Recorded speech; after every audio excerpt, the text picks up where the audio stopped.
Estamos en el taller Pluralismo Cultural y Minorías de la Universidad Carlos III de Madrid. Hoy nuestro invitado es Claudio Sotelo Torres, profesor en la Universidad San Martín de Porres, y es un antiguo amigo del taller máster en estudios avanzados por la Universidad Carlos III de Madrid, y que en un futuro no lejano va a completar con el doctorado por la Universidad Carlos III de Madrid. Es abogado por la Universidad San Martín de Porres y máster, como digo, en estudios avanzados en derechos humanos por la Universidad Carlos III de Madrid. Cuenta con estudios en especialización en la Cátedra de Responsabilidad Social y Sostenibilidad de la Universidad de Girona, el William Perrin Center de Hemispheric Defense Studies, Netherlands Institute of Human Rights, el Instituto Iberoamericano de Derechos Humanos, American University, Washington College of Law. En el ámbito académico es investigador incorporado al Registro Nacional Científico Tecnológico de Innovación Tecnológica, RENACIT, y profesor, como decía, de la Universidad San Martín de Porres. En Perú ha laborado como asesor del Despacho Viceministerial de Derechos Humanos y Acceso a la Justicia, secretario técnico del Tribunal de Transparencia y Acceso a la Información Pública, abogado de la Dirección General de Derechos Humanos, consultor de la Academia de la Magistratura y auxiliar del Despacho del Congreso de la República. En el ámbito internacional, ha sido consultor de la Organización Internacional del Trabajo y ha realizado una estancia en la Corte Interamericana de Derechos Humanos. Bueno, para nosotros es una persona cercana en el taller, que ha participado en varias sesiones, si no me equivoco, tanto como asistente como ponente. Y por otro lado, el tema que trata hoy, la libertad de expresión, es un tema pues que actualmente es un hot topic, es un tema de gran debate. ¿Cuál es el papel del Estado? ¿Cuál es el papel del regulador, de las regulaciones? En el tema de la libertad de expresión. Con solo citar un caso, actualmente en Estados Unidos la Corte Suprema está decidiendo si Facebook puede regular, si las plataformas pueden regular el contenido de determinados mensajes que puedan ser, pueden moderar el contenido de sus redes sociales o, en cambio, no tienen derecho a hacerlo. Y hay como un gran debate en la sociedad norteamericana sobre eso, en temas como discurso del odio, como desinformación, como todo ese tipo. Esos son grandes debates, ¿no?, en este momento, tanto en Europa como en Estados Unidos. Y solo mencionar que el texto que nos ha seleccionado, que es de Owen Fish. Owen Fish es catedrático emérito de Derecho Constitucional de Yale y es uno de los liberales en el sentido norteamericano, en el sentido americano, digamos, progresista, digamos, un liberal progresista, liberal igualitario, pero es uno de los pesos pesados, digamos, de las teorías de la libertad de expresión, que ha trabajado en muchas ocasiones, ¿no? Por tanto, por los motivos, digamos, más personales de conocer a Renato y por los motivos más intelectuales del tema de la libertad de expresión, pues estoy deseando escuchar sus palabras que nos tiene que decir hoy. Y muchas gracias por hacer esta ponencia. Muchas gracias a ti, Oscar, por la gentil invitación y gracias también al equipo, entre los cuales se encuentra Juan Pablo, por llevar a cabo esta iniciativa que además tiene una continuidad prolongada en el tiempo. Es digno de admirar que el taller de pluralismo se ha convertido en un espacio de reflexión continua, con temas actuales, con gente que lleva a cabo un trabajo serio de reflexión, y eso es posible gracias al esfuerzo conjunto en la Universidad Carlos III de Madrid.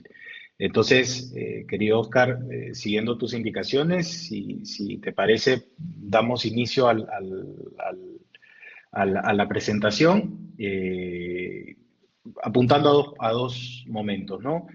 Una presentación general del paper que envié en su momento, algunas reflexiones que son importantes para mí porque originariamente estas reflexiones se originan en el ámbito de lo que es la primera enmienda a la Constitución de Estados Unidos, que usa incluso una terminología amplia como es la libertad de expresión, para luego llevar a consideraciones que, a mi juicio, ya discutiremos sobre esto, es un derecho completamente distinto, con un contenido y una fundamentación distinta, que es el derecho a la información, y cómo creo que, a pesar de que este documento, traducido en el año 1996 y escrito algunos años antes por Owen Fisk, en una circunstancia mediática, un contexto mediático muy particular, la del siglo XX, distinta al que se vive en la actualidad, puede ser, digamos, esas reflexiones rescatadas y aplicadas al ámbito del derecho a la información. Si te parece, Oscar, con tu permiso, entonces comparto pantalla y inicio esta presentación. Sí, sí, claro, adelante.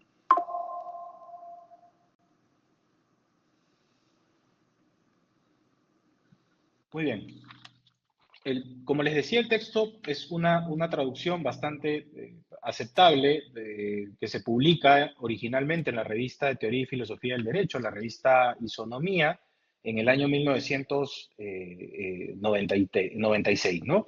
Y como bien lo decía el profesor Oscar Pérez, digamos, un texto de uno de los liberales progresistas clásicos que han teorizado sobre la libertad de expresión y que ha tenido bastante influencia, ¿no? Digamos, desde la filosofía política y la filosofía del derecho, digamos, ha trabado amistad en su momento Owen Fisk con figuras como Carlos Santiago Nino, quien hizo en su momento una estancia de temporalidad significativa en la Universidad de Yale, y pues autores como actuales, ¿no? Como Gargarella, como Roberto Saba y tal, digamos que han profundizado, han matizado estas teorías más al énfasis latinoamericano, pues han bebido de esa tradición en Owen Fisk. Entonces, la idea es presentar cómo estas tesis pueden ser aplicables al tema del derecho a la información sin hacer, digamos, evadir que una aplicación de esta tesis pues, tiene que necesariamente también concitar, incluir previsiones, ¿no? Porque, digamos, hablar de el Estado, que es básicamente en la tradición de los derechos, entendido como el enemigo natural, ¿no? Que atenta o pone en riesgo el ejercicio de la autonomía, eh, a partir de Fisk, a partir de otros autores que son, digamos, deudores de esta escuela, cómo termina el Estado convirtiéndose en un protector del derecho a la información, ¿no? ¿Qué pasa en ese tránsito y por qué es así? Entonces, son cuatro momentos que me parecen importantes a analizar ahora, ¿no? Abordar en esta sesión, muy brevemente. Las tesis originales del paper de Fisk, cómo funcionan las dinámicas informativas en los siglos XX y XXI. Aquí voy a hacer un análisis interdisciplinario, tomando temas de teoría de la comunicación, bastante descriptivo, la idea de la fórmula del Estado como poder de contrapeso y algunas previsiones que pues en este horizonte de investigación he ido identificando y me parece que es importante incorporar. Bien, Fisk, ¿qué nos dice Fisk entonces? En principio hay que contextualizar las reflexiones de Fisk porque, como les decía al inicio, estas son consustanciales al efecto generado por la primera enmienda a la Constitución de Estados Unidos, este catálogo de derechos que luego del proceso revolucionario, para poner de alguna manera coto a los demócratas y la denominación que en ese momento ocupaban y los republicanos y esas tensiones que se iban gestando en el seno de la clase política norteamericana, es necesaria pues incluir y además importantísima porque se incluye en la primera disposición que se aprueba.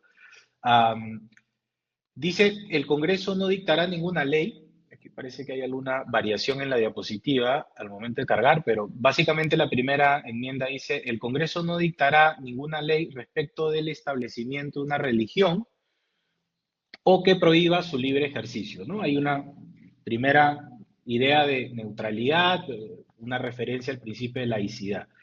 Y en una segunda redacción dice que el Congreso no dictará ninguna ley que tenga por objeto coartar la libertad de expresión o de prensa. A partir de esta teoría, lo que nos viene a decir Fis es que básicamente lo que se ha aprobado con esto es una idea de no interferencia, ¿no? Mecanismos de no interferencia, con lo cual, pues, prácticas como la censura, por ejemplo, se prohíbe. Aquí, sin embargo, en el paper, Fis va a criticar esta suerte de sacralización que muchas veces, bajo la figura del mercado de las ideas, que ha sido de alguna manera incorporado en la jurisprudencia del Tribunal Supremo estadounidense a partir de aportes como Oliver Wendell Holmes, ¿no? Justice del Tribunal Supremo, dice que, o sea, finalmente esta noción de libre mercado de ideas no es tal y que al final esta suerte de no intervención termina generando que las reglas de quien más poder de influencia tiene o las opiniones de quienes más influencia tienen se terminen imponiendo. Y por el contrario, lo que dice Fis es, ojo, que al igual que la primera enmienda, hay una decimotercera enmienda, una decimocuarta enmienda, una decimoquinta enmienda, tres textos que se incorporaron en la Constitución estadounidense en 1865, 1866 y 1869, que también promueven, por ejemplo, el principio de igualdad, ¿no? Primero, aboliendo la esclavitud. Segundo, regulando la adquisición de ciudadanía, las reglas del debido proceso, la cláusula de igual protección. Y luego también apelando al ejercicio igualitario del sufragio, ¿no? Porque pues, a pesar de que había un reconocimiento igualitario de derechos civiles y políticos, habían ciertas prácticas que al momento del sufragio excluían a las personas de color o afroamericanas, ¿no? Entonces, Fis dice, finalmente debemos poner en un mismo plano digamos, estas aspiraciones constitucionales, por un lado la libertad, pero también la igualdad, ¿no? Eh, y él lo que, digamos, critica son los denominados esquemas de dominación, ¿no? Que son básicamente tres situaciones que él, digamos, identifica como problemáticas. El discurso de odio, ¿no? Que por más discurso que sea, hay, pues, de pronto, muy preliminarmente, un ejercicio de la libertad de expresión, pero que a su vez atenta contra el principio de igualdad, porque el efecto del discurso de odio, y esto lo ha desarrollado a profundidad el profesor Pérez de la Fuente, tiende pues a disminuir el sentido del valor propio de las personas, ¿no? Incluso con expresiones generalistas que despersonalizan al destinatario del discurso. O sea, el discurso de odio es tan grave, ¿sí?, que ni siquiera hay que identificar con nombres y apellidos a la víctima, sino que la sola manifestación del discurso de odio ya genera una desvalorización de esa persona o de otras que se pueden encontrar en la misma situación, ¿no? Volvemos al ejemplo de el caso de los afroamericanos, ¿no?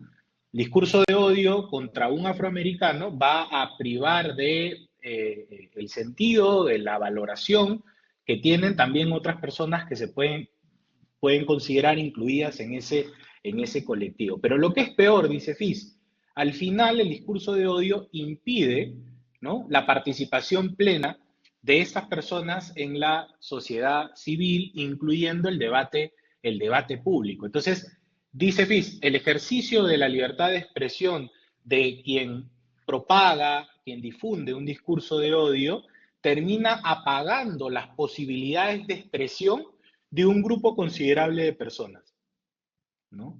Logra, dice, a nivel psicológico, Fis, ensimismamiento, ¿no? Y que la palabra, digamos, a expresar, carezca de autoridad o pierda valor.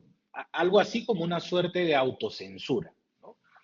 Luego Fis dice, vamos a ir a otro ámbito, que es el ámbito de la pornografía, porque pues hay un grupo de personas que podrían decir que son libres de acceder a cualquier tipo de contenidos, ¿no? En este caso, por lo general, contenidos audiovisuales, y que no puede pues haber una restricción respecto de este entretenimiento, ¿no? Fis dice, bueno, pero la pornografía tiende a reducir a la mujer a un mero objeto sexual, habla de una instrumentalización en la cual se subordina, se silencia y además incapacita su credibilidad excluyéndola de los asuntos públicos. Este es Fis en los 90. Probablemente esta discusión hoy tenga mayor claridad y puede generar sentimientos de unanimidad entre las personas que estamos presentes, porque creo que hay mejor perspectiva sobre lo que es el efecto de desvalorización de este tipo de prácticas de instrumentalización sexual. Y en un tercer aspecto, que tiene que ver con el aspecto económico o el condicionamiento económico de la libertad de expresión, Fis dice, bueno, se acostumbra en Estados Unidos que cuando llegamos a contextos electorales, el financiamiento de las campañas electorales no tiene límites y pues las personas pueden, digamos, dar millones de dólares pues a una candidatura por el solo hecho de que esa candidatura representa sus intereses y en teoría estarían ejerciendo la libertad de expresión. Esto sería básicamente una cosa que generaría incredulidad o perspicacia en las autoridades electorales en países latinoamericanos. O sea, que de pronto, si se permite ese tipo de prácticas, a diferencia de lo que sucede en Estados Unidos, podríamos pues ver quizás asimetrías de poder replicadas también en el ámbito electoral, que las hay, ¿no? Pero seguramente potenciadas a un mayor efecto. Entonces, frente a esta situación de absoluto ejercicio de la libertad de expresión, Fis dice que el gasto ilimitado en las campañas termina reproduciendo lo que es la desigual distribución de la riqueza en una determinada sociedad, ¿no? Y desfavorece, pone en desventaja a las personas que carecen de esos recursos económicos al momento de ingresar en la arena política. Y bueno, lo que es más grave, ¿no? Se silencia entonces la voz de los que menos tienen, ¿no? El paper de Fis, entonces, lo que propone es que el Estado intervenga para asegurar que el público escuche lo que debe escuchar, ¿no?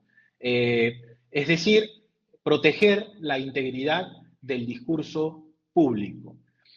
Aquí va a venir la primera cuestión que puede ser controversial si no se contextualiza en los tres supuestos que acabamos de describir, ¿no? El tema del discurso del odio, el tema de la pornografía y el tema de financiamiento de campañas políticas. Porque Fis dice, a partir de esta premisa de asegurar que el público escuche lo que debe escuchar, dice, por tanto, se justifica que el Estado pueda disminuir las voces de unos para que pueda ser escuchada la voz de otros, ¿no? Esto, así, de manera aislada, puede pues, generar puede sonar a que se está justificando, por ejemplo, una medida de censura previa, ¿no?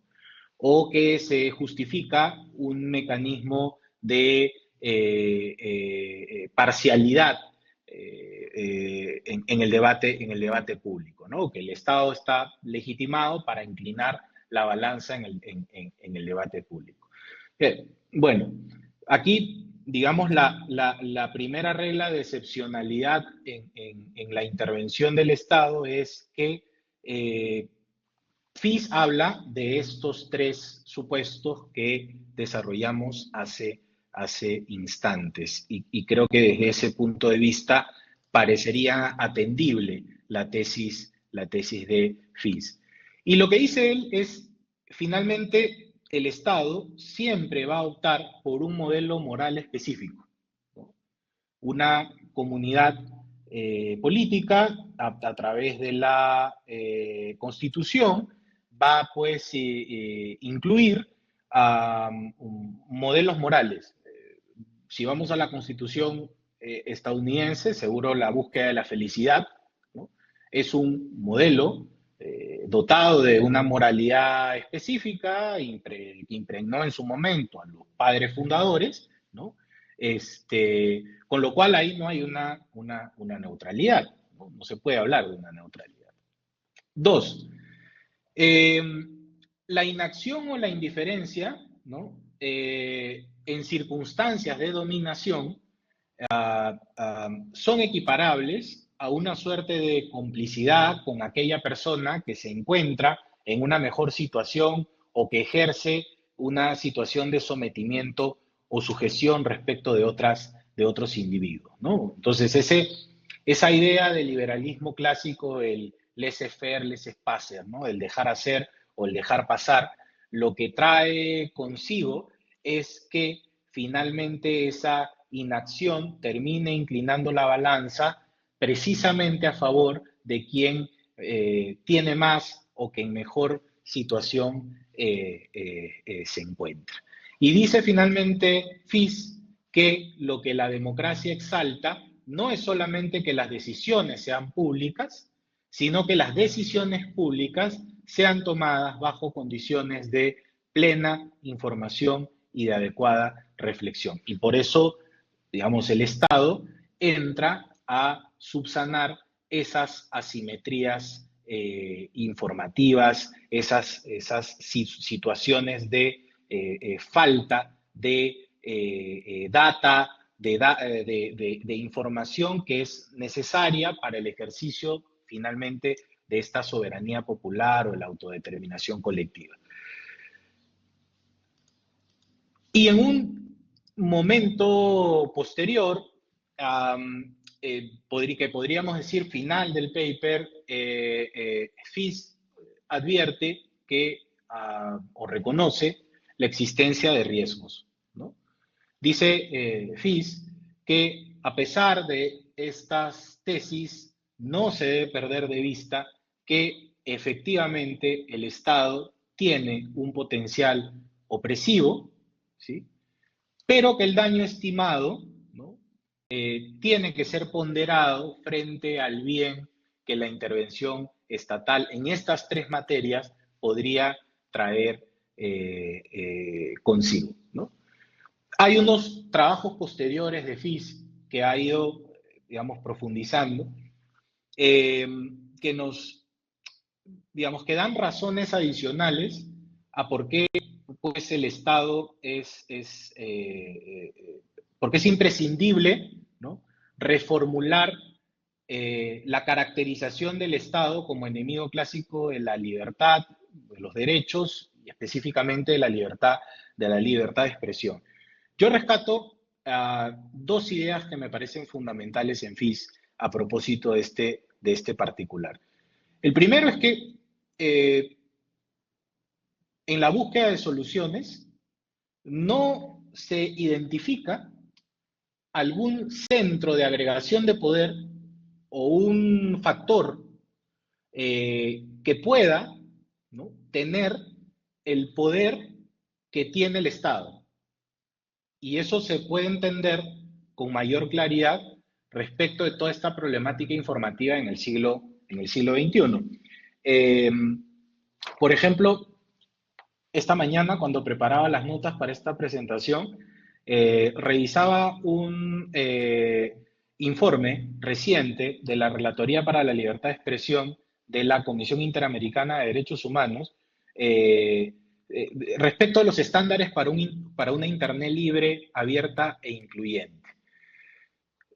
Y la Relatoría para la Libertad de Expresión, a propósito de las plataformas tecnológicas tipo Facebook, Twitter y tal, a las que denomina intermediarios de la información, señala lo siguiente: no se puede olvidar, dice la Comisión Interamericana de Derechos Humanos, que estos intermediarios no dejan de ser entidades privadas con intereses económicos, sociales e individuales distintos a los del Estado, ¿no?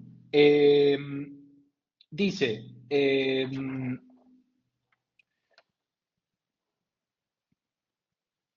el balance de los derechos de sus usuarios, ¿no?, por ejemplo, la protección de los datos personales, ¿no?, a propósito de estas políticas de ciberseguridad que se discuten en la actualidad, no son necesariamente las aspiraciones de estos intermediarios, ¿no?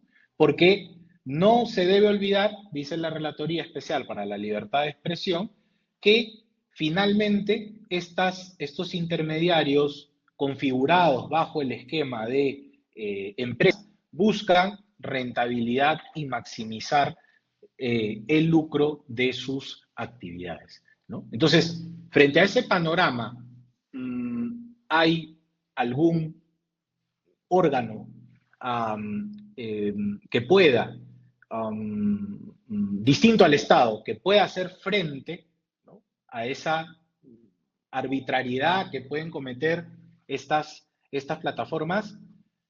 Seguramente va a haber espacio a un intercambio, a una discusión, pero yo preliminarmente no he podido encontrar a un órgano que cumpla con estas características como sí lo hace el Estado. Y hay una segunda razón, ¿no? Finalmente, el Estado puede, habrán deficiencias institucionales, habrán, dependiendo de la latitud, mayor o menores condiciones para ejercer esta idea, pero el Estado es susceptible de una fiscalización. Al Estado se le puede de alguna manera exigir mayor transparencia, ¿no?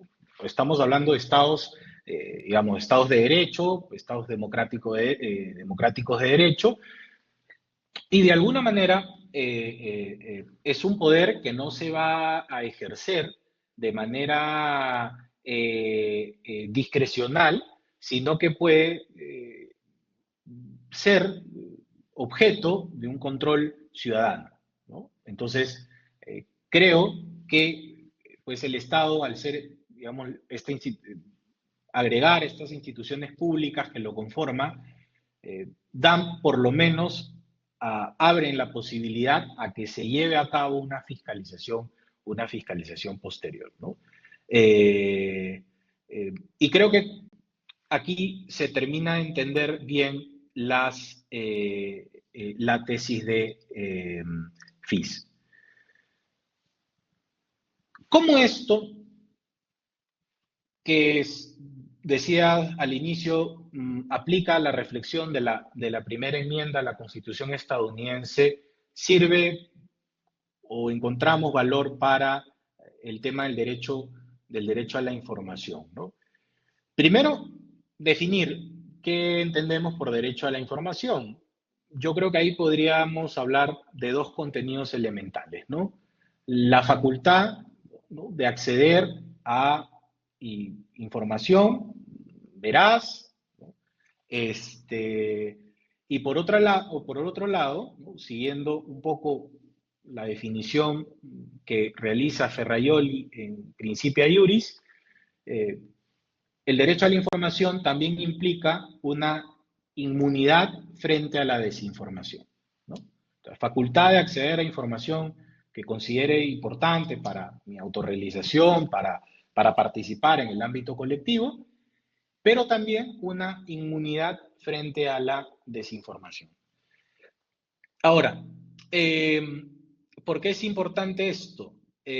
Porque hay unas dinámicas informativas eh, que hoy necesitan ser reconducidas, ¿no? Y creo que el rol del Estado es imprescindible para contrarrestar el efecto nocivo que está llevando a cabo o que se está generando.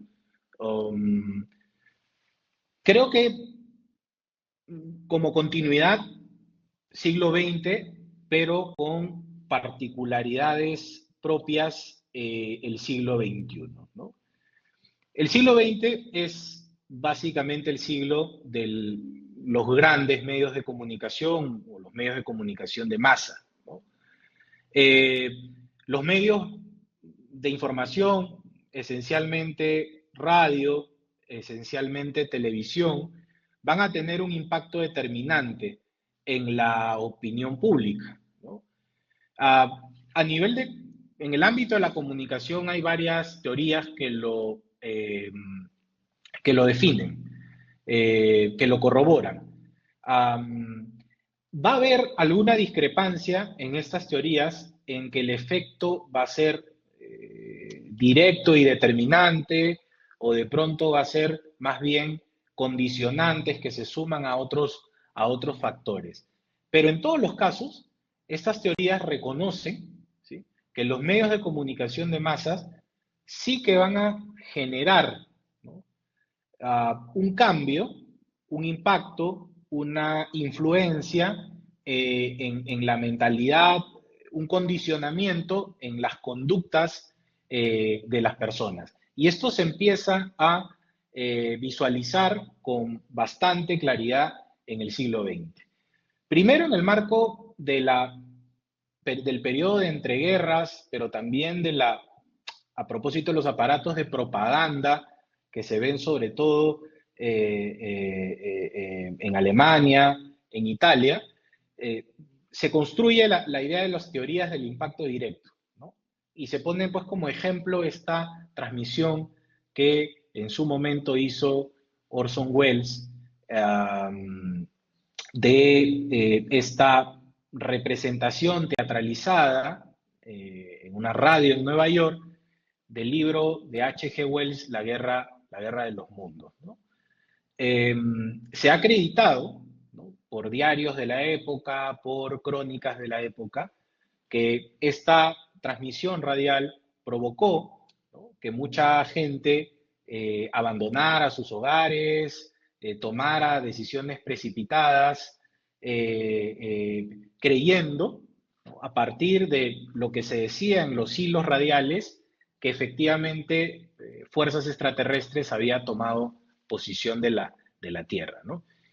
Eh, bueno, esto, digamos, este impacto directo se ve seguramente con mayor claridad a partir de de estos aparatos de propaganda, ¿no?, que, por ejemplo, en la Alemania nazi dirigía personas como Goebbels, por ejemplo, eh, y que de alguna manera pues contribuyeron a estructurar una sociedad vertical, ¿no?, y cumplir estos fines bélicos que se ven a propósito de esta búsqueda, digamos, hegemónica de la época, ¿no? Ortega habla pues del tema de la despersonalización del individuo, esta construcción a la que denomina el hombre masa, y creo que eso explica bastante bien la idea de las teorías del impacto directo, ¿no? Grupos de personas que actúan como elementos sincronizados, ¿no? Aparatos como piezas de un engranaje bélico que se dirigen a una determinación supremacista y tal. Luego las teorías de la persuasión, que relativizan un poco el impacto directo, pero que insisten en la influencia cultural que van a tener los medios de comunicación masivos, ¿no? Teorías que se asemejan bastante a la idea de efectos limitados, ¿no? Que ahí va a haber simplemente una variación terminológica. Unos hablan de persuasión, otros hablan de influencia, pero, digamos, en suma, son planteamientos que se parecen bastante en sus tesis iniciales, ¿no? Y luego tres cosas que van a surgir de manera, digamos, en un horizonte temporal bastante cercano y que van a trascender hasta nuestros días, ¿no? Los medios de masas dice la teoría de la agenda setting, van a estructurar una agenda de prioridades y va a dejar por fuera de manera interesada, digamos, elementos bajo criterios económicos o bajo criterios políticos. Una segunda teoría que va a ser denominada la teoría de la cultivación, porque se va a consolidar en base a experimentos, ¿no? Que se van a generar, que se van a registrar sobre todo con la televisión, con el estudio de audiencias, y habla de cómo paradigmas culturales van a ser transmitidos de generación en generación por efecto de los medios de comunicación. Y una tercera teoría bastante aceptable, que es la idea del framing o del encuadre, ¿no? Hay una realidad determinada, los centros, los medios de comunicación nos van a decir qué aspecto de esa realidad se va a focalizar, por decirlo de alguna manera, a cuáles se van a poner la luz, el reflector, y todo aquello que está fuera, ¿no? Va a ser de alguna manera pues ignorado, ¿no? Esto también sirve para explicar cómo los medios de comunicación en esta determinación de lo que queda dentro o queda afuera se utilizan pues también intereses económicos, intereses políticos. De manera que en el siglo XX se va a apreciar con bastante notoriedad el condicionamiento material de la información, porque se van a identificar también estructuras empresariales que se heredan hasta el día de hoy y sobre todo un criterio indispensable que es la dependencia de la publicidad, ¿no? Digamos, los contenidos que se van a difundir a través de los medios de comunicación van a estar condicionados por el interés de las estructuras empresariales, interés económico, interés político, y por la dependencia de la publicidad, generando dos efectos posteriores, ¿no? Una cobertura informativa limitada, ¿no?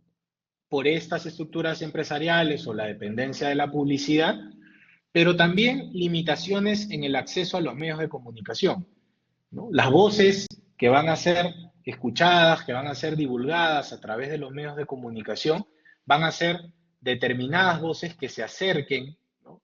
a estos condicionamientos materiales previos, ¿no? El siglo XXI, digamos, a nivel informativo, se construye sobre la base de lo que ha pasado en el siglo previo, pero va a tener características bastante relevantes que van a ser características particulares.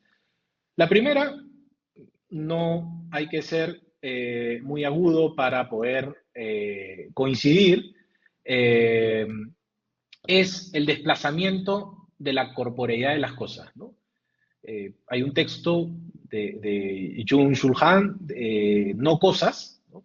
Que habla que precisamente la dinámica informativa en el siglo XXI ha, digamos, reemplazado aquellas cosas que clásicamente eran objetos tangibles. Piensen un momento en lo que eran las fotografías y lo que hoy la palabra fotografía implica, ¿no? Probablemente es el registro en un teléfono móvil de algún momento que hemos tenido, pero no hay, es una impresión material y tal, ¿no? Entonces, y eso se puede aplicar, por ejemplo, a la música, se puede aplicar al entretenimiento.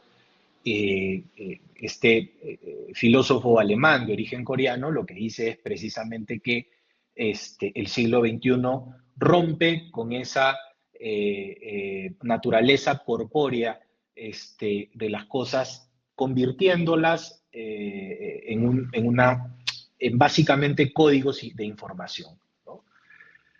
La segunda característica es que a diferencia de lo que pasaba antes, que era, digamos, un dominio de medios escasos y de un control condicionado materialmente de estos medios, en el siglo XXI va a haber una disponibilidad considerable de instrumentos y canales utilizados para la difusión de la información. El Internet, la disponibilidad de las plataformas de información y además el empleo de los dispositivos móviles, ¿no? Hoy, cualquier persona puede ser, abro comillas, creadora de contenido, ¿no? Con alguna coherencia, con alguna capacidad narrativa,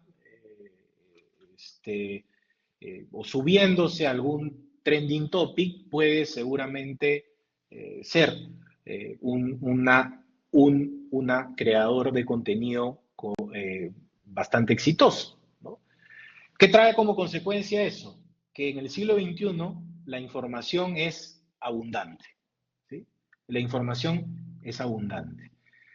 Pero eso genera, porque alguien podría decir, bueno, pero entonces ya en el siglo XX se alcanzan esas aspiraciones de la modernidad, esas aspiraciones de la ilustración, de que pues la información está a disposición de todas las personas y entonces podemos elevar el nivel cultural, el nivel de reflexión y tal. No, no.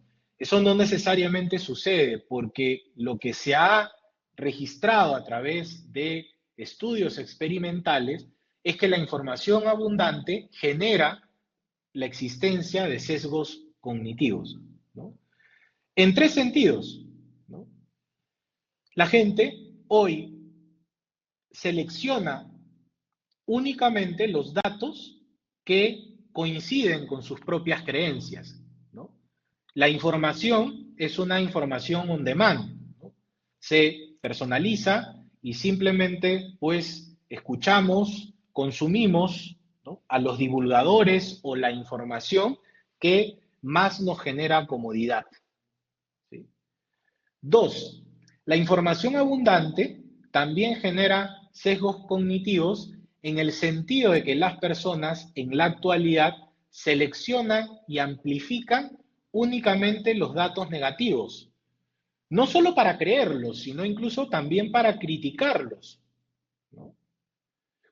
Y entonces se genera un ruido informativo, ¿no?, que termina de alguna manera posicionando lo que vamos a ver a continuación, que es precisamente la idea de la desinformación, de las noticias falsas, la posverdad, ¿no? Y lo otro que se ha registrado también a nivel experimental es que las personas, a partir de esta información abundante y los sesgos cognitivos que se generan, tienen mayores dificultades para buscar soluciones a problemas complejos, ¿sí? Porque como la información es abundante y hay información, por decirlo de alguna manera, para todos los gustos, ¿sí? En el diálogo, en el proceso de intercambio dialógico, ¿sí? Siempre hay una información que me va a servir para apagar, para denostar a la posición contraria. ¿Entienden? Entonces, algo, el dato objetivo que debería servir para enriquecer una discusión, por el contrario, ¿no? este, está siendo utilizado para incluso datos que son inexactos o datos que son falsos, ¿no? Para acallar las posibilidades de una discusión en búsqueda de soluciones a problemas complejos. Y algo que cae maduro, que en el siglo XXI también se atestigua, es que pues, la comunicación es principalmente emotiva, ¿no? La duración de los contenidos audiovisuales que, por ejemplo, en la actualidad se divulgan a través de TikTok o los Reels que se incorporan en Instagram, por ejemplo, tienen una duración bastante breve, ¿no? Porque el éxito de ese tipo de contenidos es despertar, apelar a comunicación emotiva, ¿no?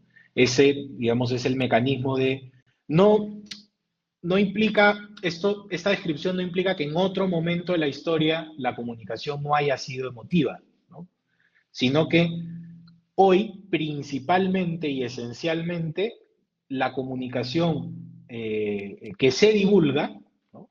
Es o tiene que ser, tiene que estar cargada indefectiblemente de emotividad, ¿no? Apelar a algún sentimiento específico. Sentimientos que no necesariamente son buenos sentimientos o cosas que se relacionan con el tema de las virtudes, ¿no? Puede ser también apelar a sentimientos xenófobos, supremacistas, entre otros aspectos, ¿no? Entonces, este es el panorama de la comunicación en el siglo XXI. Voy corriendo porque el tiempo es escaso. Y esto trae consigo, pues, eh, problemas relacionados con información insuficiente. No hay información completa sobre cuestiones que tienen que ser abordadas de diferentes aristas, de diferentes enfoques. Hay, por lo general, situaciones de subinformación donde se sesga los datos. Hay desinformación, que es ya la búsqueda de posicionar datos que no son objetivos, ir contra la idea de datos objetivos. Se registra una alta divulgación de noticias falsas, que es básicamente tomando en cuenta la subinformación o la desinformación. Las noticias falsas son productos informativos creados artificialmente, ¿no? Para hacer pasar como cierto algo que es falso, ¿no? Siempre con una intención que es una intención de manipulación, ¿no? Porque, pues, una, un reporte, por ejemplo, un reportaje que haga un periodista agotando diligentemente todos los mecanismos de información, todas las fuentes informativas y que por ahí dé con ese hecho como resultado la divulgación de una noticia falsa, pues ahí no hay una intención de manipulación, ¿no? Lo reprobable es cuando las noticias falsas están fabricadas, están diseñadas con la absoluta intención de manipular y generar una corriente de opinión falseada, ¿no?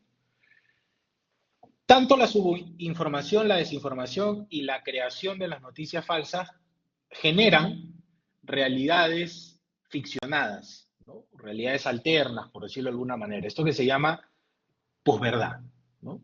En la que hay ya un estado de cosas, ¿no?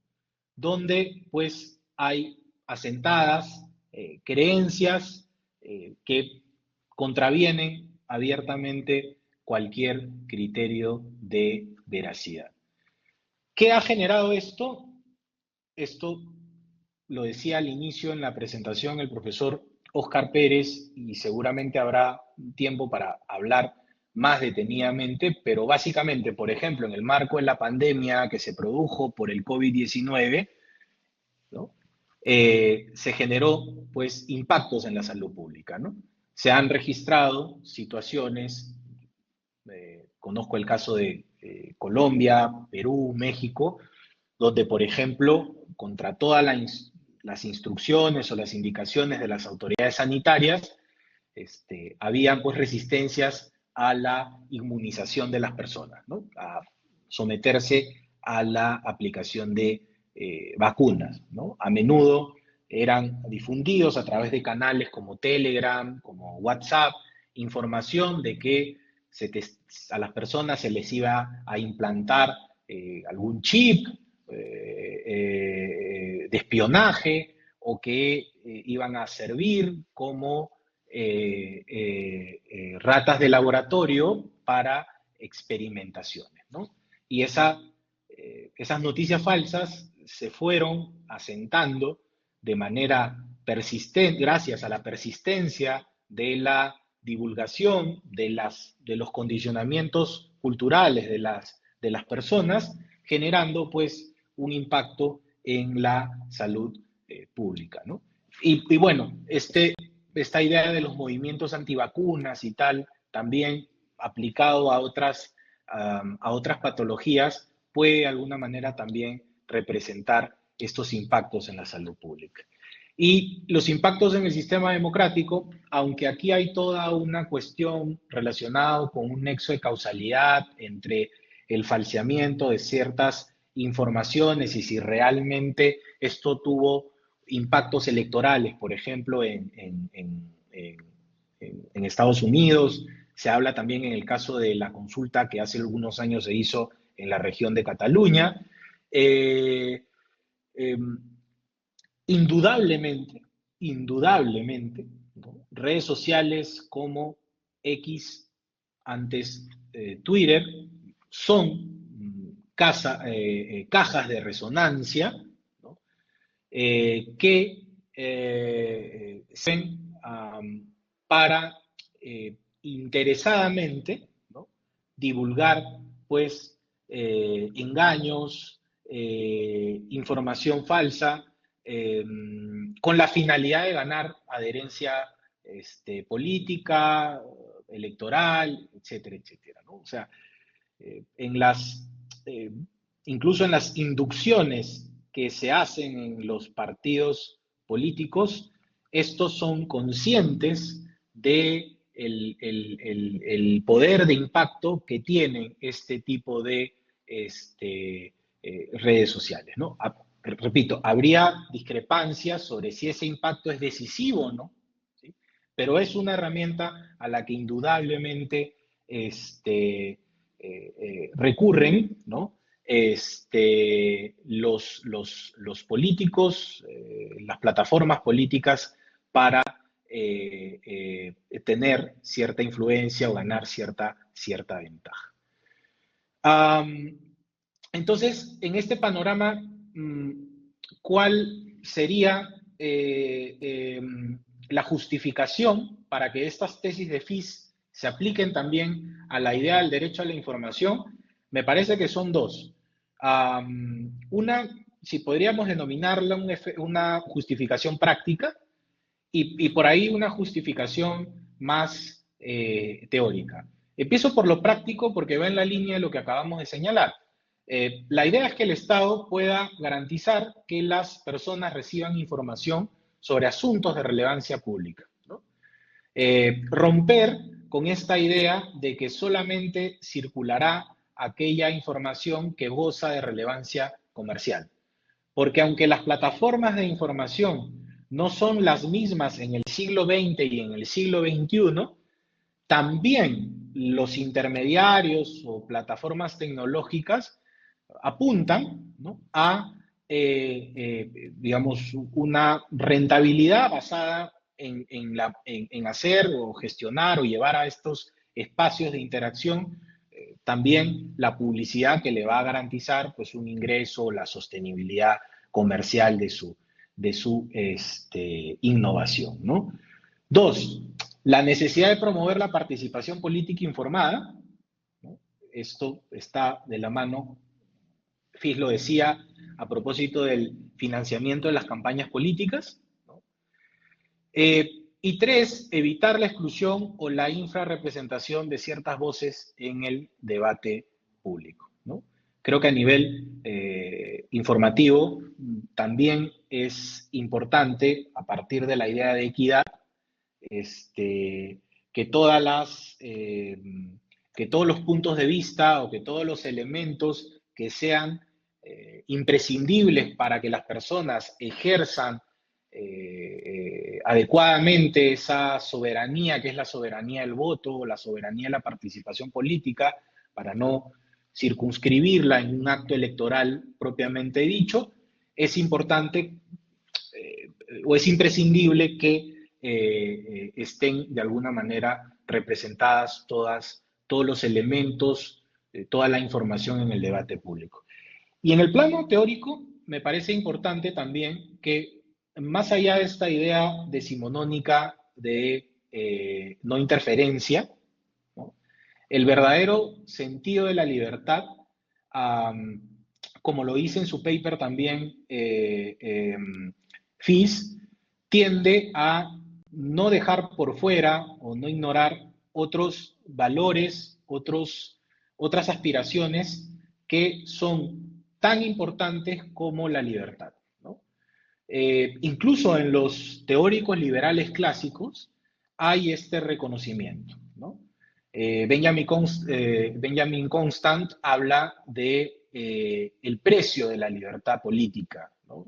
Digamos, en, en, en, en sus tesis, él habla que finalmente la idea de la libertad como no interferencia, o la libertad de los modernos, no resta importancia a la libertad política, a la necesidad de optimizar las libertades políticas.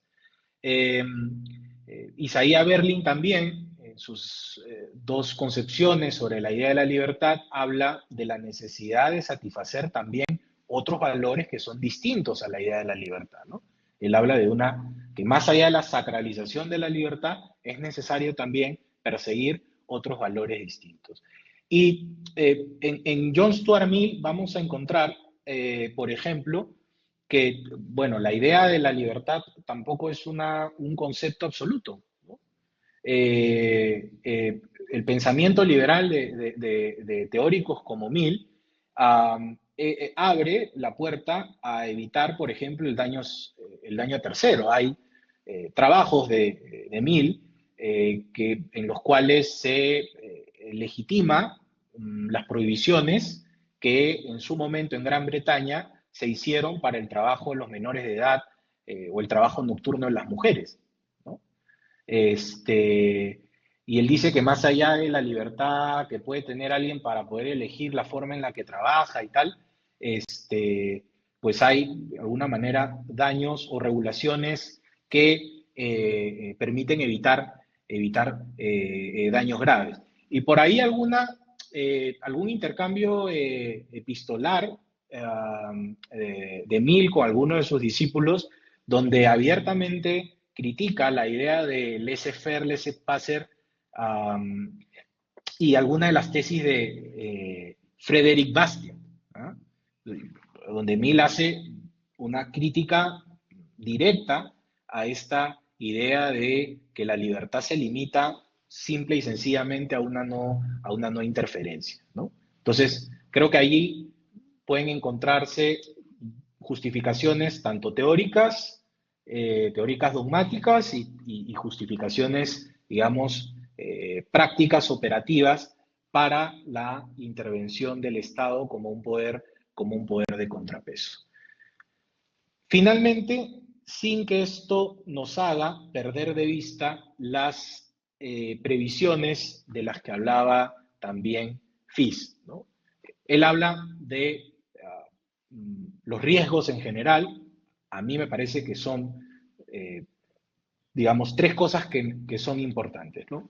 No olvidar el tema del pluralismo informativo, donde se descarte el tema de la censura previa y se construya un sistema eficaz de responsabilidades ulteriores. La mayoría de los países, salvo Estados Unidos, el tema de la responsabilidad extracontractual o la responsabilidad por daños a terceros no funciona adecuadamente, debería funcionar, ¿no? Eh, la idea de independencia en el ejercicio periodístico, ¿no? Las condiciones incluso de seguridad del ejercicio periodístico. Eh, Luego, prevenir el uso partidario de los medios de comunicación, ¿no? Esto puede parecer, mmm, digamos, anticuado hoy, pero también es una cosa importante porque es una discusión que, por ejemplo, se ha eh, adoptado hace algunos años en el caso venezolano, el tema de la transparencia o el respeto de garantías mínimas en los procesos de asignación o renovación de licencias del uso del espectro radioeléctrico, ¿no? Por ejemplo, ¿no? Y la idea de las subvenciones estatales, ¿no?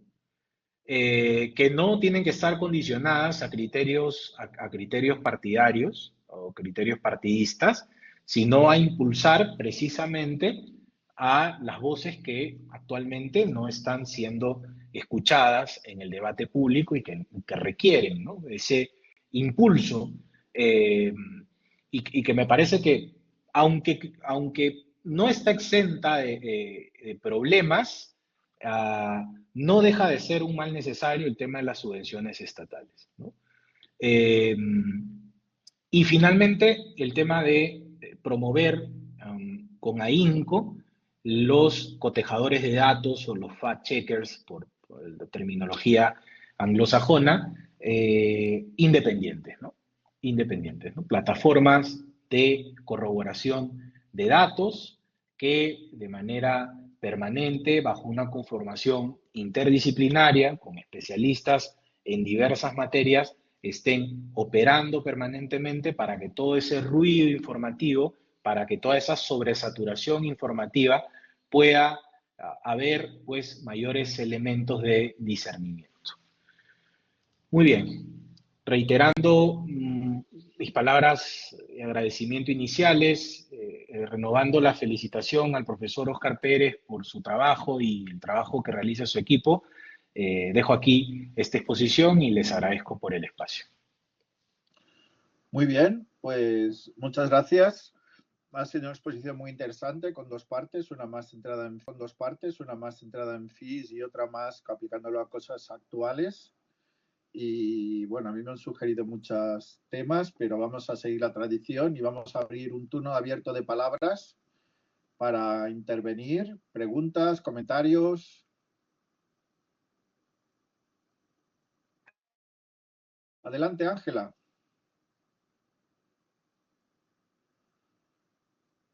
Enciende el micrófono, enciende la cámara. Hola, muy buenas tardes a todas y todos.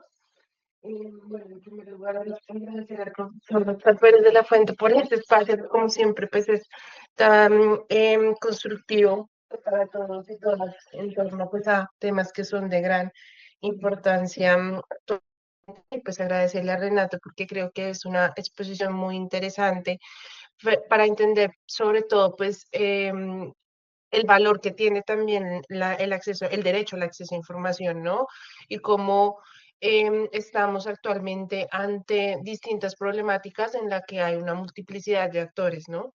Eh, yo tengo, bueno, me surgen muchas reflexiones en torno al tema, porque pues es un tema que he venido trabajando sobre todo pues en América Latina y que creo que hay un contexto particular de lo que ocurre en América Latina que hace que tengamos una serie de debates en torno al tema. El primero es precisamente frente a uno de los debates que usted mencionaba en su exposición y que tiene que ver con la categoría de discursos de odio. Y saber ahí su postura un poco en torno a esta categoría, porque si bien no hay como una definición unívoca a la que se pueda acoger de lo que se entiende por un discurso de odio. Creo que digamos que esto sigue siendo una construcción muy contextual. Es decir, va a depender de el contexto, y creo yo que es una categoría que políticamente termina siendo muy maleable para pues estos fines. Entonces quisiera ahí saber si cómo precisamente fortalecer en América Latina precisamente las democracias en torno como a la definición de esta figura. Lo digo un poco porque pues desde mi experiencia ha sido una figura que en vez que ingresa a los ordenamientos jurídicos con la pretensión de proteger a grupos que se encuentran en situación de discriminación y frente a las cuales ciertos discursos elevan ese riesgo, pero lo que ha ocurrido en muchos sistemas es que esta figura se ha utilizado es precisamente es para silenciar posiciones críticas frente a gobernantes, frente a actores públicos. Pues en el caso de Colombia particularmente el delito de hostigamiento se está utilizando precisamente para censurar opiniones críticas, y hemos visto cómo se ha incrementado el número de acciones penales a periodistas por parte de actores políticos precisamente para censurar debates. Esa es como una primera pregunta. La segunda tiene que ver precisamente con lo que usted hablaba sobre la publicidad. Porque claro, entender el ecosistema de medios implica entender cómo se financian los medios, implica entender la transferencia que tienen los medios de comunicación. Y pues sencillamente estamos en un momento donde el ecosistema de medios está debilitando. Si vemos las decisiones la decisión que tomó Donald Trump con el cierre de USAID, pues esto implica el cierre de muchos medios, por ejemplo, pues alternativos en América Latina, que no son los grandes medios tradicionales, sino que eran medios que tenían subvenciones por USAID. Entonces, en ese punto, ¿cómo lograr precisamente, cómo el Estado puede lograr ese rol de garantizar el acceso, garantizar la pluralidad de medios de comunicación sin la interferencia en las líneas editoriales, garantizando esa independencia? Porque yo creo que es un asunto en el que, lo mismo en América Latina, se ha discutido mucho cómo regular la pauta oficial, porque es la forma en la que muchos de los medios de comunicación sobreviven en América Latina, pero sin que esa pauta oficial se termine volviendo una herramienta para controlar el debate público. Y en esa misma línea, mi última pregunta tenía que ver un poco también con lo que usted mencionaba al final sobre independencia de medios de comunicación, pero particularmente de medios de comunicación estatales. Creo que el caso pues, de Venezuela es claro, pero el caso de Nayib Bukele en El Salvador, que básicamente el diario salvadoreño es un diario que básicamente es del Estado y que solamente tiene en relación como tiene una línea editorial muy clara porque es controlado y financiado 100% por el Estado. Desde Colombia también se ha hecho mucha crítica al sistema de medios públicos de Colombia con el actual gobierno frente al control restrictivo de líneas editoriales, frente al despido de periodistas, investigadores que no manejaban líneas como que podríamos decir afines al gobierno. Entonces, ¿cómo garantizar también esa independencia dentro de los medios públicos? Esas serían mis preguntas. Muchas gracias.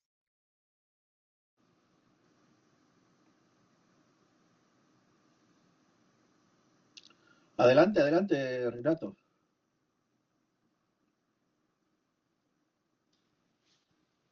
Gracias, Oscar. Y agradecer también a Ángela, y por aquí por escrito hay algún comentario de Juan José Vázquez también por sus inquietudes. A ver, eh, nobleza obliga, a ver, hablar de discursos de odio o intentar esbozar una definición bastante acabada, teniendo al maestro aquí, no tiene mucho sentido, pero en la interrogante que plantea Ángela veo que hay digamos, subyace una preocupación, ¿no? Que es finalmente qué ingresa dentro de la idea de discursos de odio y qué queda por fuera, porque pues esa terminología puede terminar siendo instrumentalizada, como decía ella, para perseguir a la disidencia política. Eh, yo creo que el tema de los discursos de odio tiene que necesariamente quedar eh, eh, relacionado con la idea del principio de igualdad, que es decir, que hay que tener una perspectiva bastante eh, clara y no quitarle ese foco de quiénes son finalmente las víctimas, ¿no? Yo aquí comparto la idea de Roberto Saba, él hace pues, a propósito del principio de igualdad, una discusión sobre el tema de las categorías sospechosas, ¿no? Y yo comparto con él la idea de una promoción, una optimización del principio de no sometimiento. Es decir, que creo que los discursos de odio tienen que estar, o sea, son discursos de odio aquellos que van dirigidos a restar relevancia, valor personal, identitario a grupos de personas que históricamente han sido sometidos, ¿no? Que históricamente han sido sometidos. Creo que ese es, de alguna manera, el primer elemento, el elemento inicial. Puede parecer, digamos, esta definición arbitraria, de pronto alguien puede pensar de que hay una minoría política, por ejemplo, que también respecto de ella se puede aplicar el tema del discurso de odio, pero creo que precisamente en el uso de estas categorías, cuando se usa para todo, termina sirviendo para muy pocas cosas o casi nada. Por lo menos cuando he trabajado cosas, por ejemplo, de política criminal y tal, cuando los términos de persecución o de reprochabilidad terminan ampliándose a tantas figuras, a tantos supuestos, pierde esa eficacia, ese efecto de tutela que precisamente debería hacerse. Entonces, creo que en una cuestión, digamos, conceptual, deberían ser aplicados precisamente en virtud a este principio de no sometimiento y categorías históricamente sometidas o históricamente excluidas y circunscribirse a la protección de este tipo de colectivos. El tema de la publicidad, que era una segunda interrogante que formulaba Ángela. No creo que haya una fórmula exacta, no, perfecta, ya la conoceríamos, pero de alguna manera sí creo que hay que diferenciar, ¿no? El tema de la publicidad que se eh, brinda a, por ejemplo, televisoras o radiodifusoras, digamos, de gestión privada, que forman parte de un conglomerado informativo y tal, que a pesar de que el mercado informativo ha cambiado, tienen todavía posibilidad de poder, no sé, llevar sus contenidos con mayor éxito a una plataforma como puede ser YouTube, por ejemplo, o Vimeo, no sé.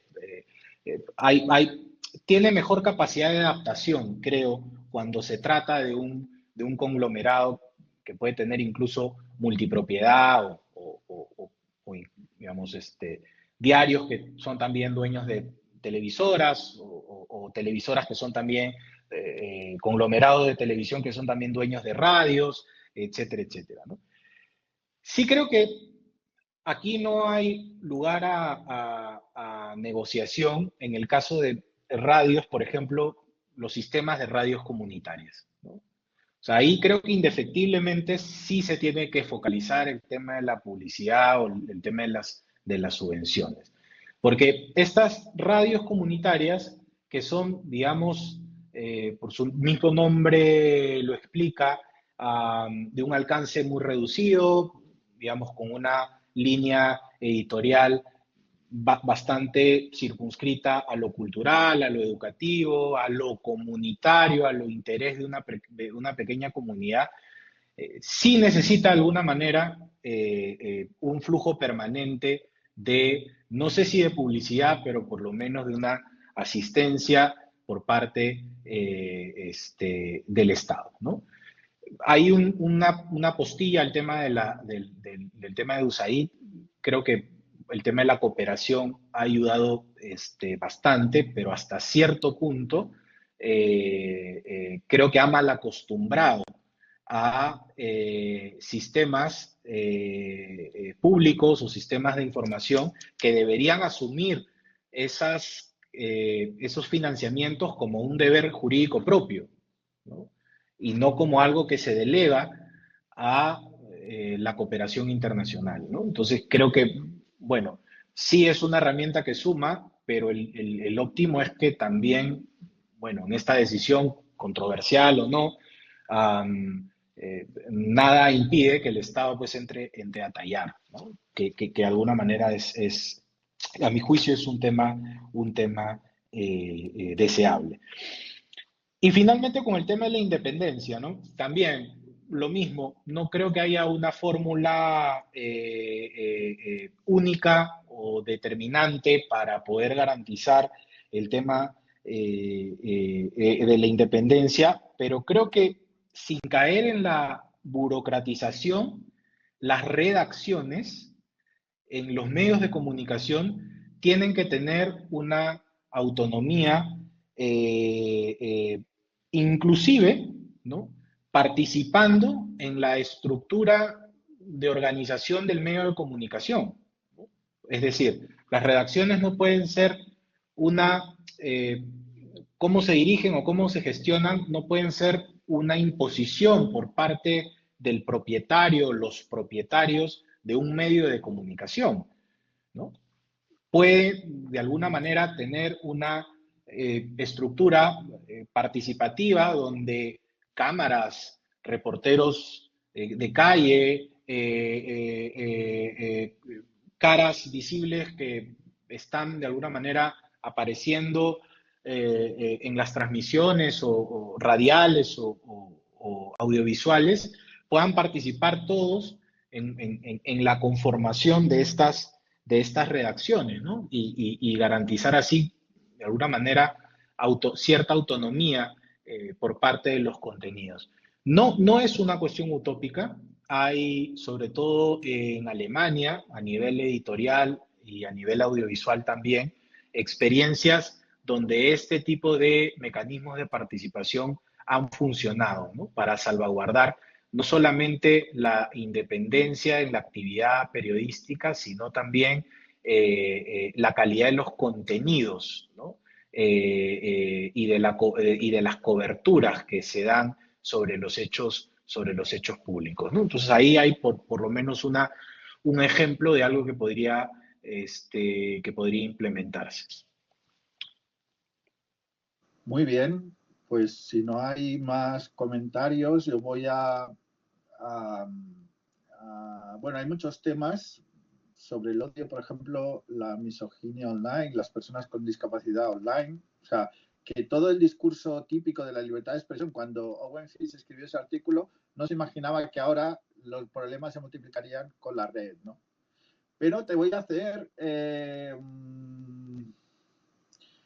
bueno, algunas preguntas, pero sobre casos concretos que conoces. El caso Raab versus San Paul, es decir, el caso de la quema de la cruz de una familia, de la cruz en llamas en el jardín de una familia negra. No sé si conoces este caso, es muy famoso.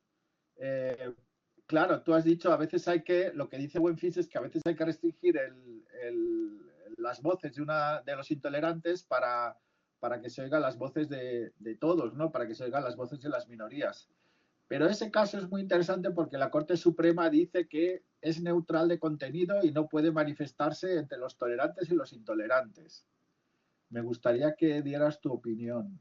Y luego, ¿cómo ves el caso TikTok que se está viendo, que se ha visto en la Corte Suprema norteamericana? Porque el problema aparece no tanto en la red social en sí, no tanto en la forma del social en sí, sino en la propiedad, que es propiedad china, y que eso es un problema a la privacidad. Para empezar con estos dos, luego tengo más. Encantado, Oscar. El tema del criterio del Tribunal Supremo de Estados Unidos sobre el tema de la quema de cruces solamente se puede explicar en un modelo de la libertad de expresión como es el modelo estadounidense, donde pues hay un criterio que es el criterio del peligro claro y actual. Entonces, bueno, parece ser que mientras no se ponga en riesgo la vida o la integridad de las personas, este tipo de actos pueden ser de alguna manera tolerados, ¿no? Y este es un criterio que se viene reiterando, por ejemplo, los casos Brandenburg contra Ohio, o el Skokie Case sobre las marchas del partido nazi estadounidense, um, eh, y otras cosas que tienen que ver con las actividades del Ku Klux Klan también, ¿no? Entonces, yo no estoy de acuerdo con ese criterio. Me parece que hay una cuestión ahí, si se quiere, simbólica, pero también una cuestión de riesgos a la convivencia republicana. Soy más de un modelo más, por decirlo de una manera, germano, digamos, de proteger estas apologías, porque finalmente eh, creo que estos actos en el corto, mediano, largo plazo son o terminan siendo un preámbulo para la violencia, ¿sí? Y finalmente, pues es una violencia que no necesariamente se va a manifestar solamente en lo físico, ¿no?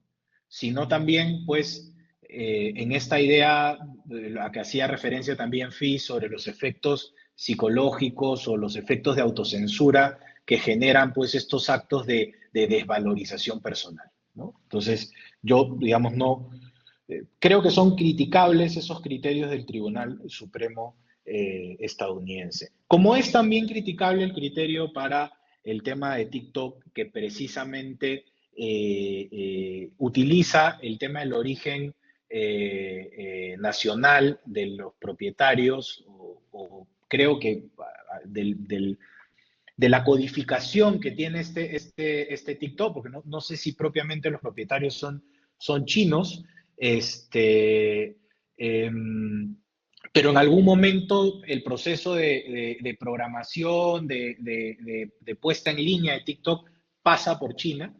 Eh, y me parece que finalmente es una fiscalización que se tiene que hacer atendiendo a otros criterios como el tema de la transparencia en los códigos de programación, del uso de información, pero que se tienen que hacer respecto de también otras redes sociales que aunque hayan estado presentes en la juramentación del presidente Trump, también de Facebook, X y tal. O sea, cómo se están usando nuestros datos, esa big data que se obtiene con nuestras interacciones, cómo funcionan estos mecanismos de recomendación de información, este funcionamiento predictivo de tendencias en los contenidos, es una cuestión de transparencia que, repito, no se limita a una red social y que debe ser un parámetro de fiscalización para todas estas plataformas tecnológicas y de información, querido Oscar. Bueno, Juan Pablo. Adelante, Juan Pablo.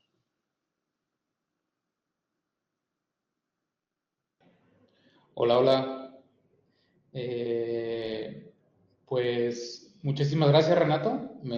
Igual me pareció muy interesante todo lo que platicaste y coincido con lo que dice el profesor Oscar, que Winfis probablemente si lo ponemos hoy a ver la realidad que tenemos respecto a esta problemática, creo que prefiere volverse a morir, ¿no? O sea, entonces, no sé.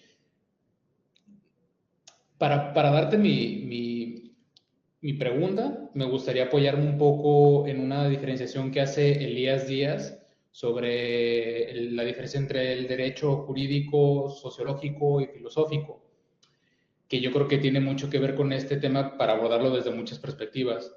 Eh, la sociología del derecho nos explica un poco cómo lo que existe hoy en la normativa carece de eficacia, que sigue creciendo de manera sistemática, discursos de odio, se generan cámaras de eco, todo lo que sucede en la actualidad, ¿no? Entonces, yo creo que ahí la filosofía del derecho, obviamente yo coincido que necesitamos una intervención estatal para poder disminuir estas cámaras de eco o el poder que tienen sobre el discurso público entes privados, sobre todo, pero desde la perspectiva filosófica y particularmente de la ética, no sé si el encargado de determinar qué puede ser público en el discurso es el Estado o tendría que ser el Estado y si es lo mejor, si es lo justo que sea el Estado quien determine qué puede ser público y qué no, o quiénes pueden callarse y quiénes pueden aumentar la intensidad de su voz. Entonces, sobre esto, ¿tú crees que se pueda mantener el ideal liberal político del pluralismo, donde todas las voces pueden tener su espacio para ser escuchadas? Yo creo que con la realidad actual, cada vez es más difícil mantener estos ideales liberales en el sentido del liberalismo clásico, pues.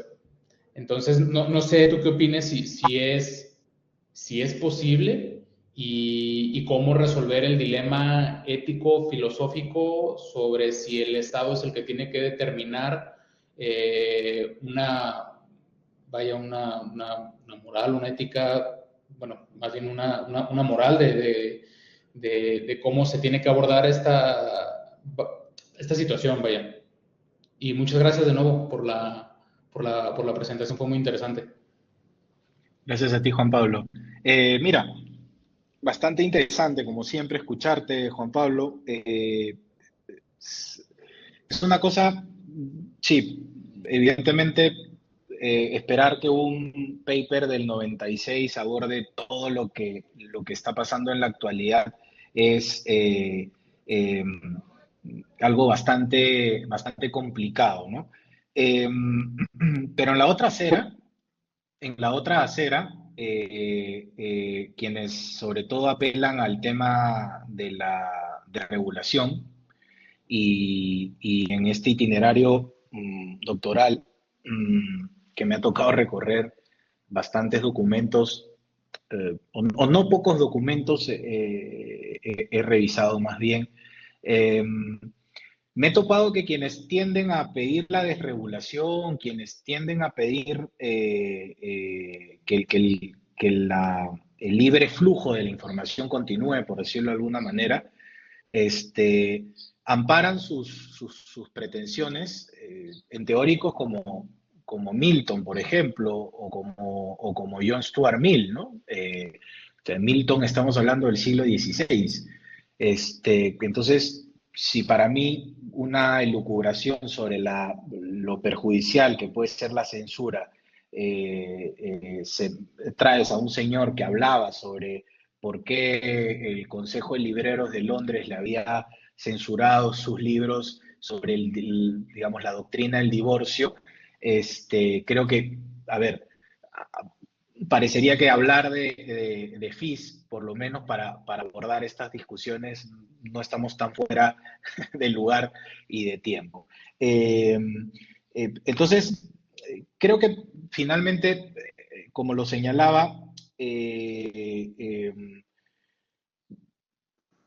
la propuesta de la intervención del Estado la hace FIS y es un sentimiento que comparto, creo que básicamente desde la resignación, ¿no?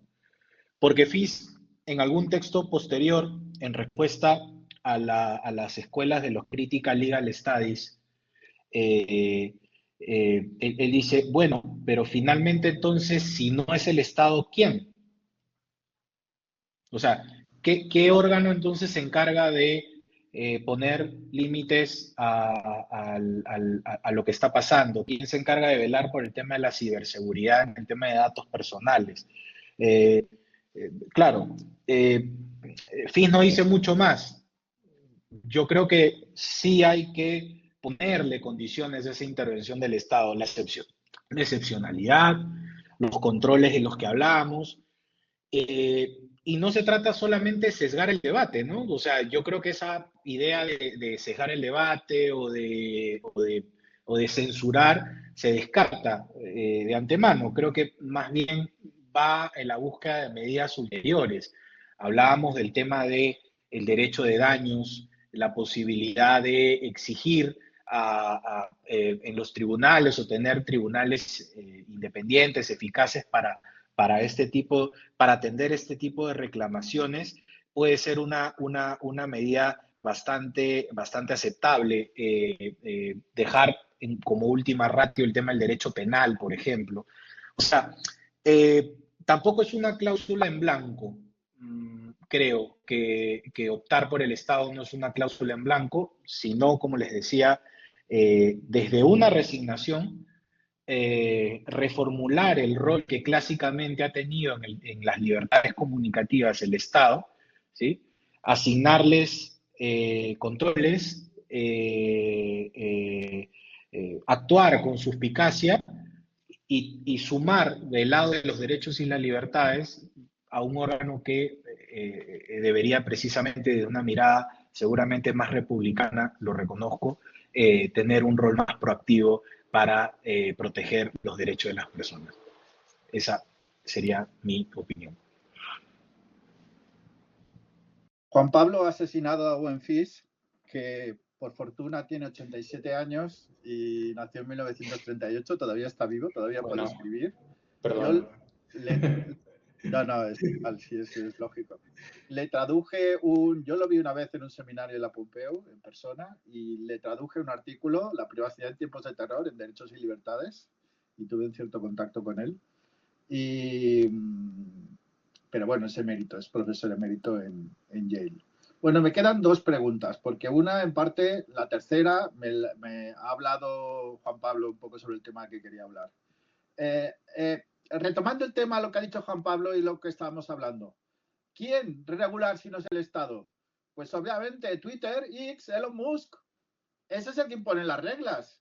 Cuando Trump dijo expulso de mi Twitter a no sé qué cuentas, la Corte Suprema tuvo que manifestarse para decir si el presidente de Estados Unidos podía en una plataforma privada expulsar a alguien de su cuenta, tenía esta capacidad de veto.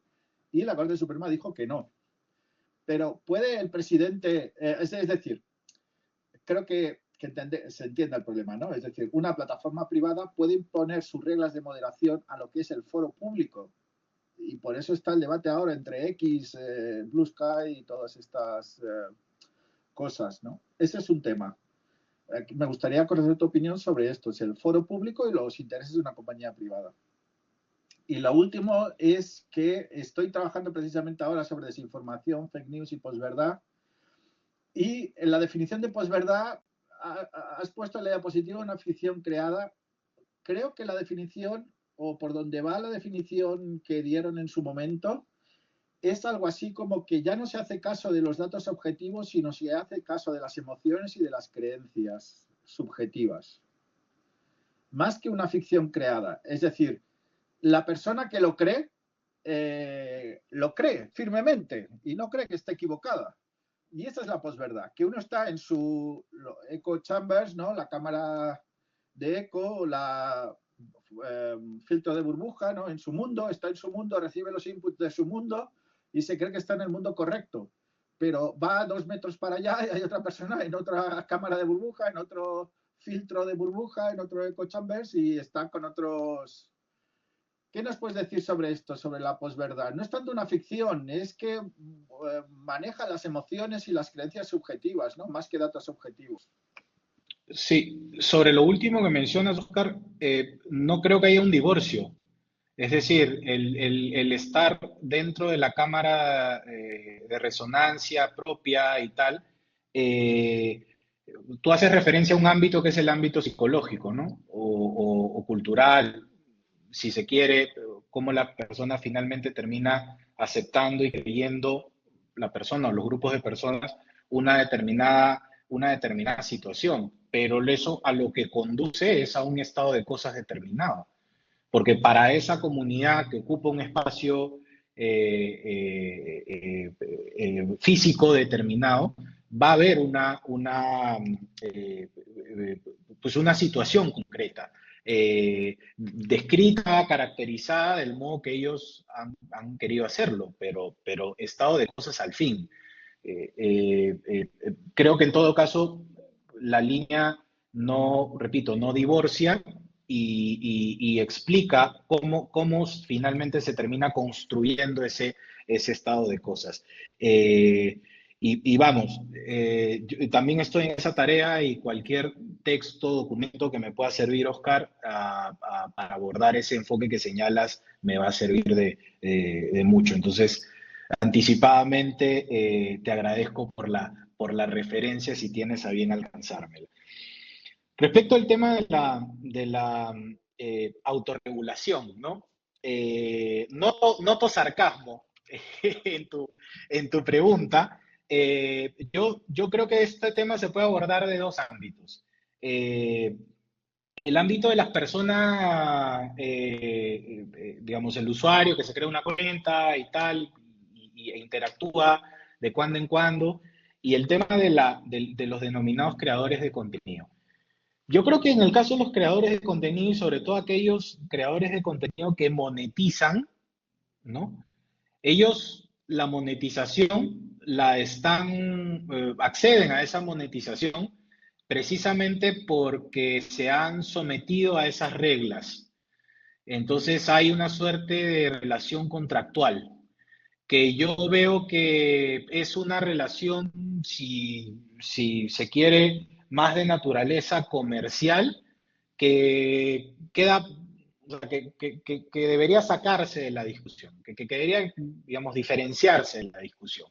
Entonces yo creo que ahí, pues la regulación que diga Moss en consulta con Milei o con Trump y tal, pues es lo que se tiene que acatar si finalmente lo que estás haciendo es rentabilizar a partir de esa plataforma. Unas reglas de contenido, ¿no?